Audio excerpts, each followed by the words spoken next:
Hello everybody, Looker Player 1 here, and welcome back to my Let's Play of Deadly Premonition. We're Little York again. You want to immediately turn around and get this card for Valentine Morgan, our mom. And then we got a long walk ahead of us. To actually get out of this area, you must You must stop and talk to every NPC. You will also be able to return back soon.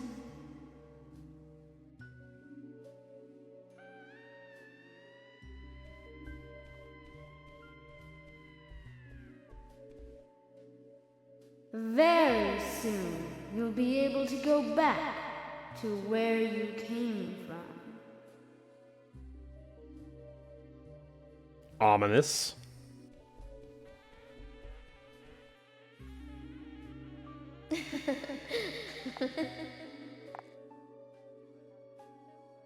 So as well as the twins, all of the goddesses of the forest are here.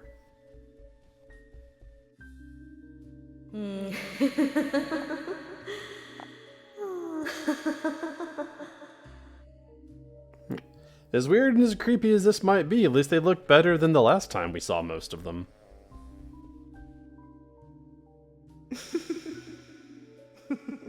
You know, what with the various stab wounds and the blood and all.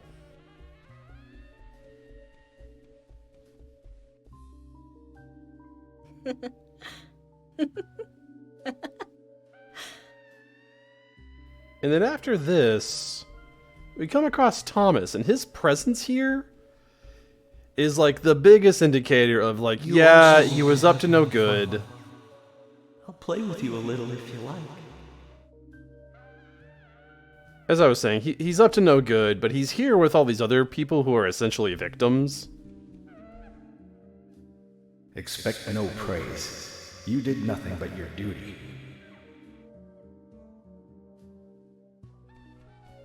Oh, very, very dad mode of you. Well, we talked to our mom. Francis, well done. I'm sure your father wants to congratulate you.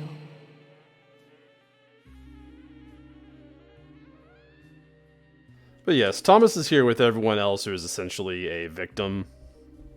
Or at the very least isn't innocent like twins. So, while he was up to some not so above board stuff, he's really just a victim of circumstance.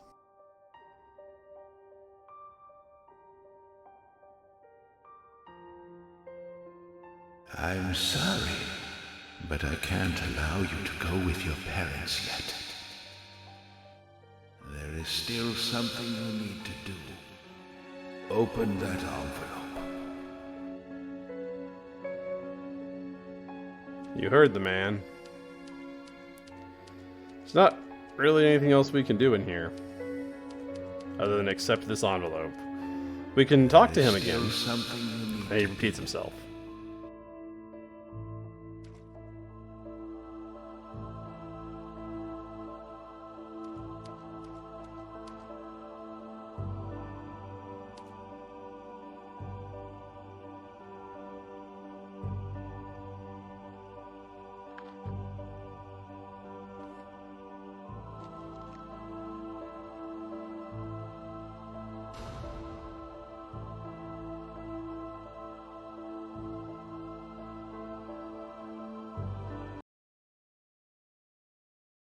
One of the few white loading screens we get in the game.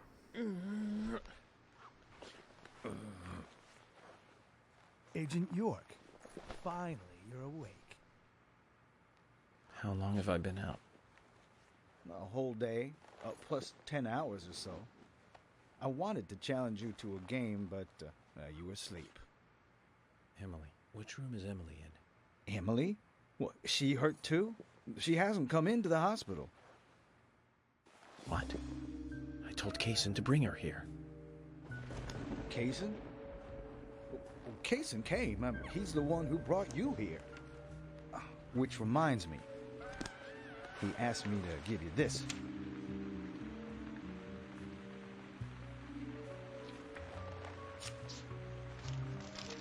What is it? I don't know. He just asked me to hand it to you after you woke up. He You solved the case, right? Hey, do you want to play some chess? Sorry. I'll have to take a rain check. I have an urgent issue I need to attend to, and I need to leave the hospital.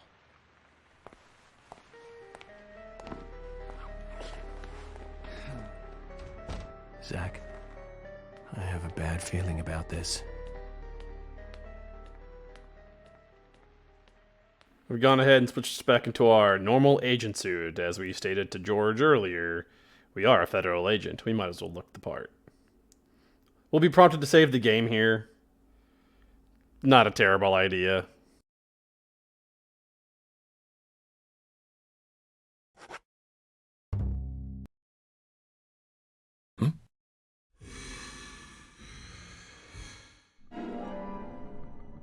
We have a key from Kaysen. We have a map.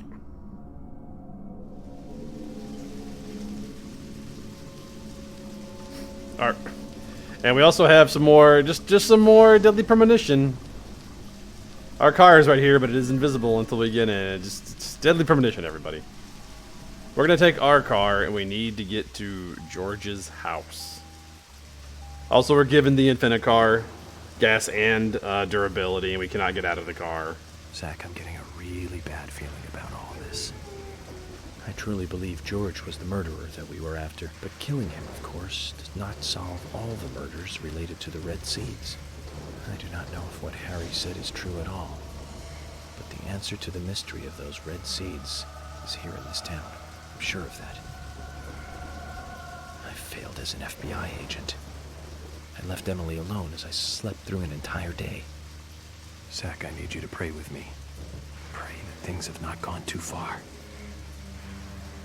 All we can do is go to the location written in Kaysen's letter.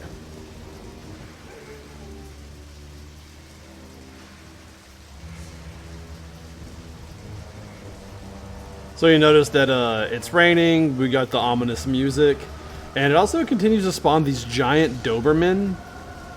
This is the first time we've seen them, but if you take to the town after midnight during the course of the game will also spawn those giant dogs. They take a long time to kill, they're not worth killing. They're just there as a deterrent to keep you from just like wandering around on foot at night. Also, apparently you can just hit one with your car and nothing happens. This one's being very obnoxious and will not get out of her way. Excuse me. I'm really chill with the dog so far. Hello, doggy, and all that, but I need you to get out of my way.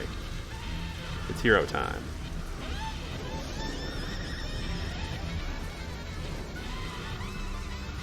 And yes, our next stop is George's house. If you look at the map, you can figure that out. This would be a good time to talk about how the game does give us some breadcrumbs, some clues that George is the culprit. George's house is one of the only places in the game that, even though we know the NPC and have done favors for him and are working for him and all that, we can't go inside his house.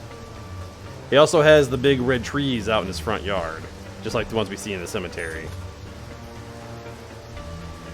We also can't peek into George's house.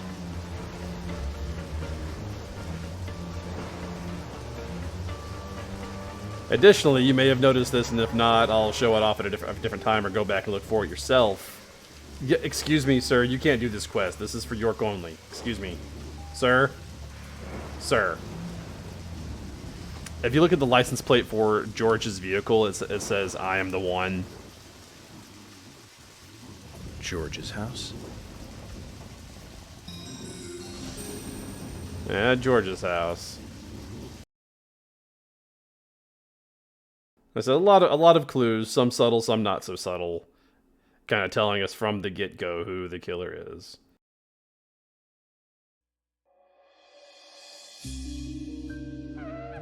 York even has a few of those throwaway lines, talk about like, the killer's just like you, George.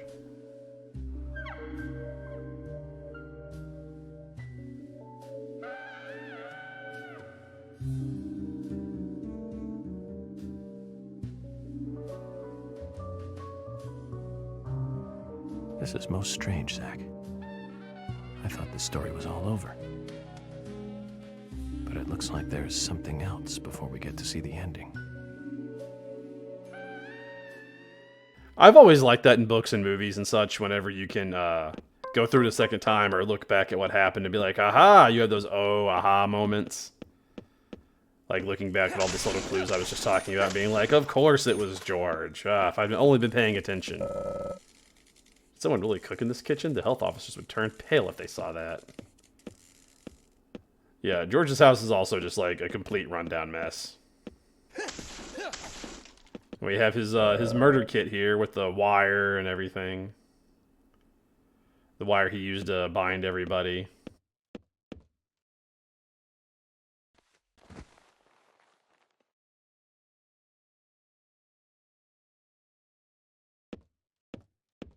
We do have something to pick up here. And it's not this first aid kit. But we'll pick it up anyways. Remember what I said, the things we have coming up, you may want to, for one of the only times in the game, the only time I'll recommend doing it, go ahead and grab first aid kits if you don't already have some. The end game can be a little obnoxious, so having some first aid kits to fall back on is not terrible. This is the room we're looking for. We have a stuffed deer as a picture. Or, as a card. It's a card with a picture of a stuffed deer. And we'll shave in George's house just to add insult to injury. Now let's head down downstairs, because of course we're at Sparkly's.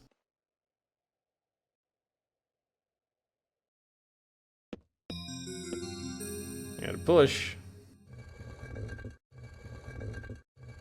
Kind of like back in the police station, if you don't push it the right way, if you tap it, it'll pop him in the face, and it's funny. I think it's funny.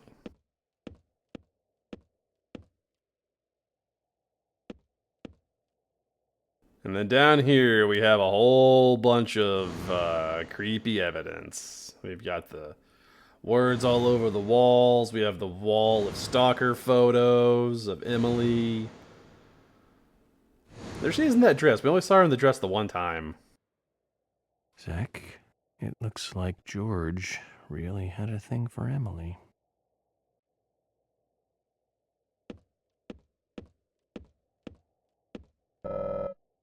This wall is covered with Emily's pictures. I don't think Emily needs to see this. Clothes have been thrown on the bed. The king's bed doesn't look comfortable. We can peek through these boards and get a look at where we need to go. Somebody or something in a chair. And a piece of furniture that we can move out of the way. And once again, we're kind of employee of the month at the milk barn. Like, we're just used to pushing heavy stuff. You can't really stop us with heavy objects. It's not going to work.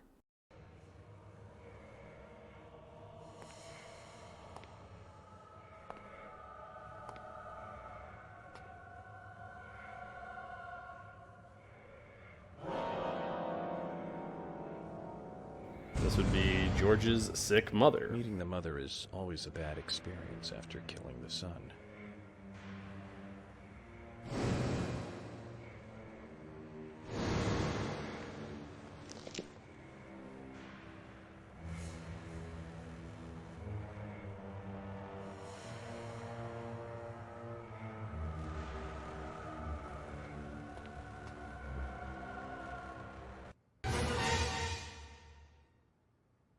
Zach, look.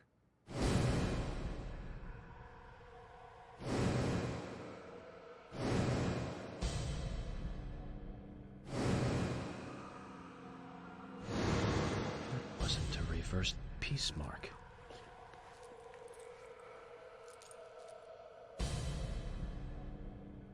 It's a tree.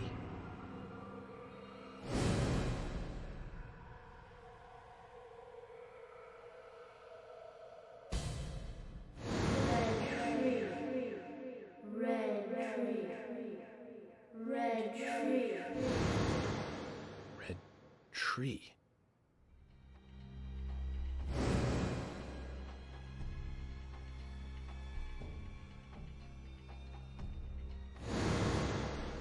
F. K. Kaysen. Forrest Kaysen.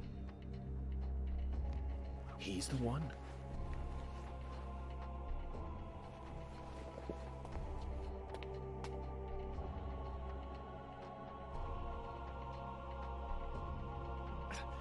Emily.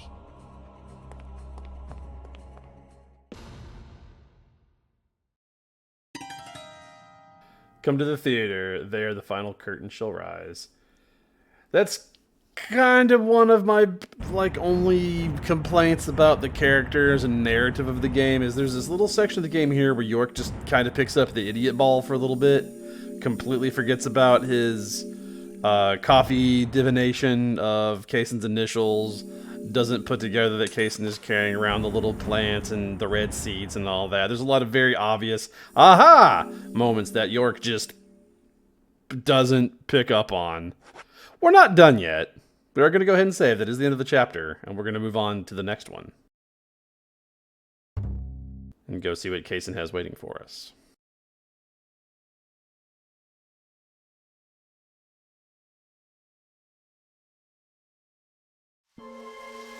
Previously during the investigation. Welcome to Greenvale. Agent Francis York Morgan. You're out of your mind. The goddess won't smile for you anymore, George. Emily. Which room is Emily in? That wasn't a reversed peace mark. Red tree. Zach, I need you to pray with me.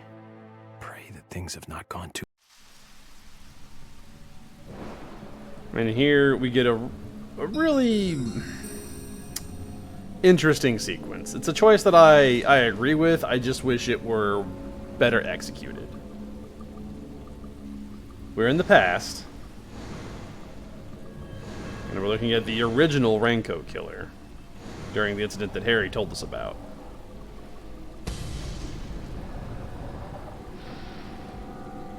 Where a crazed man in a raincoat just took on all comers.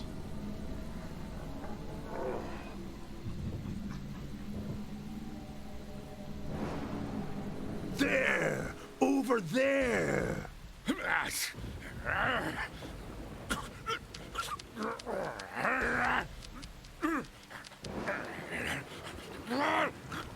We are the Raincoat Killer.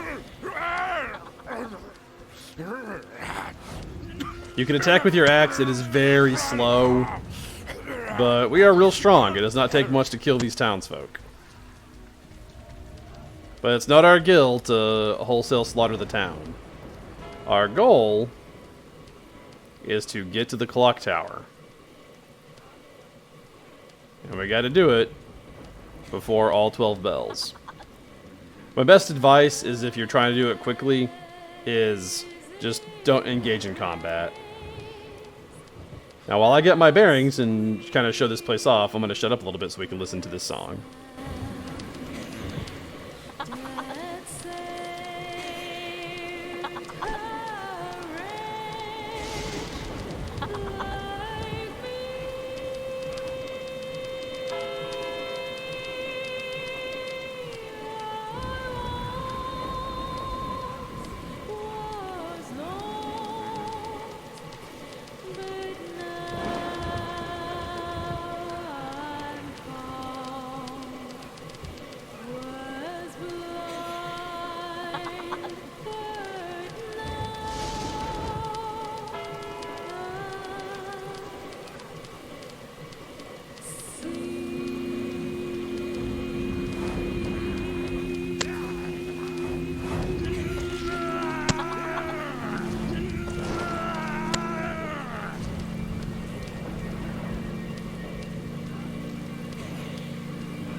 So as I've said before, I always do like the guest spot characters in games. I like that Emily is included for a little section. And I like that we get a section here as the original Raincoat Killer.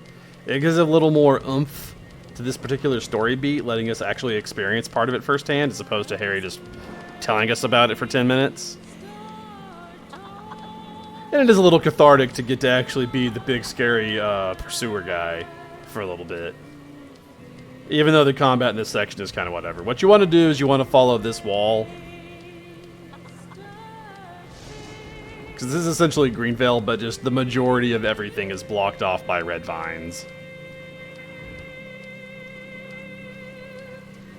So even if you get completely lost, the game will eventually funnel you towards where you need to go via the red vine walls. Aside from that, just follow where I'm going. There's nothing to pick up. There's nothing else really to do.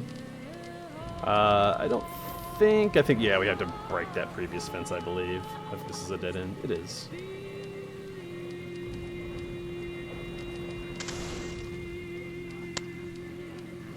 And again, if you're pressed for time, just don't engage in combat unless you absolutely have to. Which we almost never do because of how fast we are.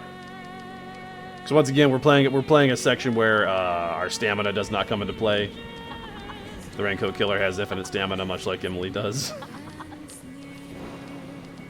The one thing the Raincoat Killer and Emily have in common is infinite stamina. So if you walk around enough, the game funnels you this way. We can finally see where our giant sky arrow is. Which we're not that far away. Plenty of time.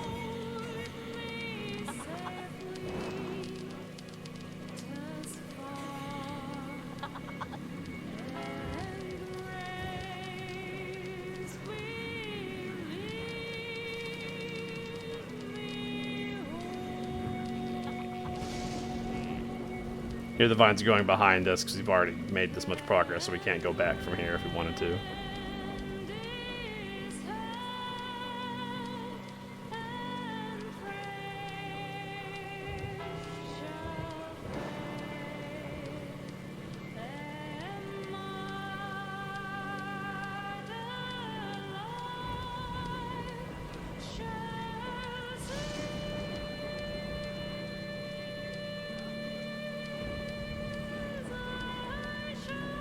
Again, not much to say here. It's just I feel like it is a mostly well-executed bit of immersive storytelling. Because this could have very easily just been a cutscene, or not included at all. But the fact that it's here, I think it adds a little to the story. Again, just a little more. It's a little more impactful when you get to experience parts of a backstory as opposed to just, I'm a character, I tell you about it. There's 12.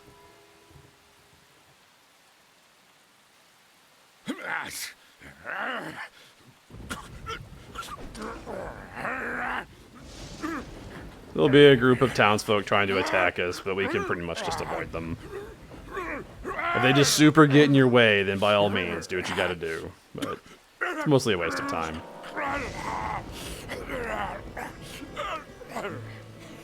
Now we're actually on a timer. If that timer runs out, you know what it means.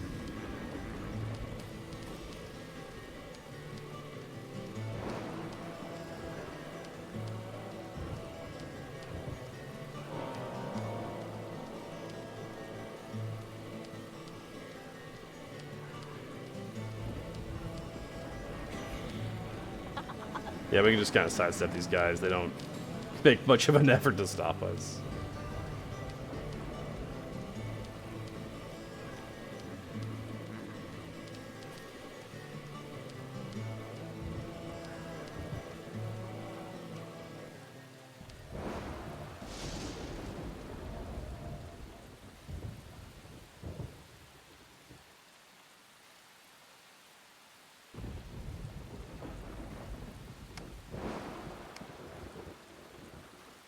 There's the gas.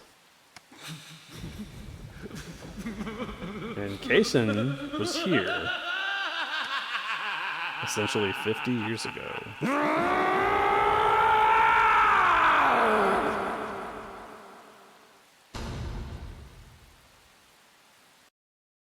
It's a big farming fork. Just reading that while I was waiting for the loading to pass. Meanwhile, back in the present day, York has arrived at the same location. And the townsfolk of present day are under the same effects as the ones of the past. Daddy, Mommy, and Grandpa. Everyone's acting strange. It's okay.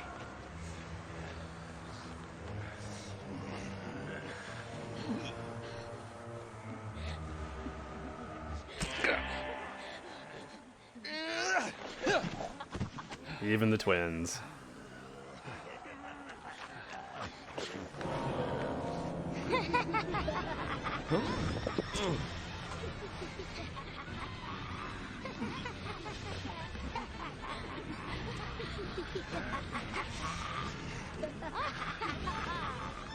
Zach, the situation has gone way out of control. We need to get inside the theater. We're going to be prompted to save, and we're going to. And that is going to be the end of the video. Next time, we will pick up at the clock tower with the townsfolk who have gone mad. But until then, stay safe.